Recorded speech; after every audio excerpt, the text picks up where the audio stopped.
Dan topik terakhir, gaduh tudingan ijazah palsu milik Presiden ke-7 Republik Indonesia, Joko Widodo, sepertinya belum mencapai titik akhir.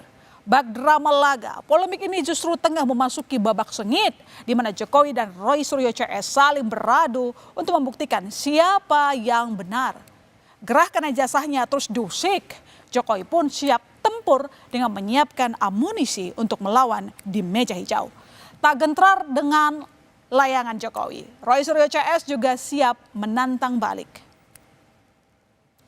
Dengan mengutus adik iparnya dari Solo, Jokowi menyerahkan ijazahnya ke Bareskrim Mabes Polri pada Jumat 9 Mei lalu.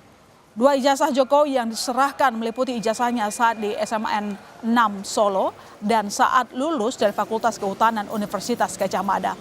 Alasan Jokowi mengutus adik ipar ke Bareskrim lantaran dirinya belum dibutuhkan untuk hadir untuk pemeriksaan. Sebelumnya Jokowi juga telah melaporkan 5 orang terkait tudingan ijazah palsu atas pasal pencemaran nama baik dan fitnah.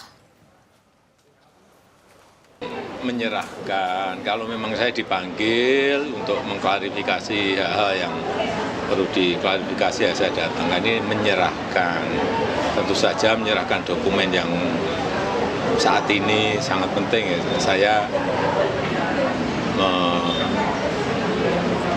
mengutusnya orang yang saya percaya. Ya, berarti sekarang posisi ijazah aslinya masih ada di Bareskrim? Di Bareskrim. Nanti kalau sudah selesai pasti akan diberitahukan, kemudian kita ambil. Manuver Jokowi menyerahkan ijazah ke Bareskrim justru disikapi Roy Suryo CS dengan menolak hasil uji lab forensik Bareskrim Polri. Mereka menilai jika tindakan yang dilakukan Bareskrim Polri diduga guna menyelamatkan Joko Widodo.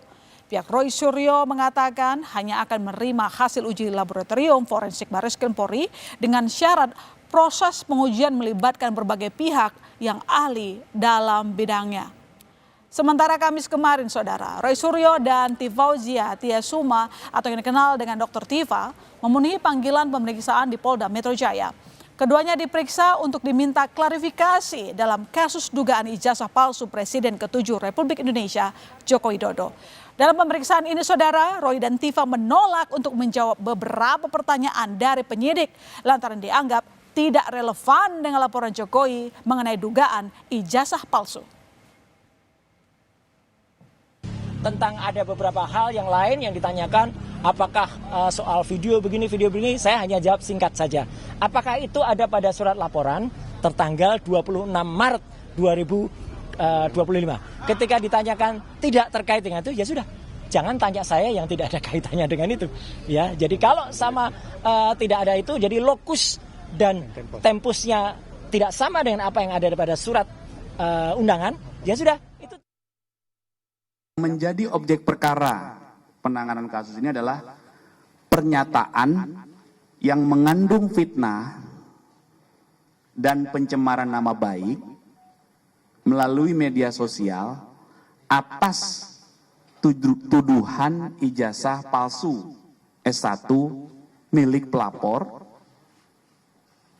kemudian skripsi berikut lembar pengesahan.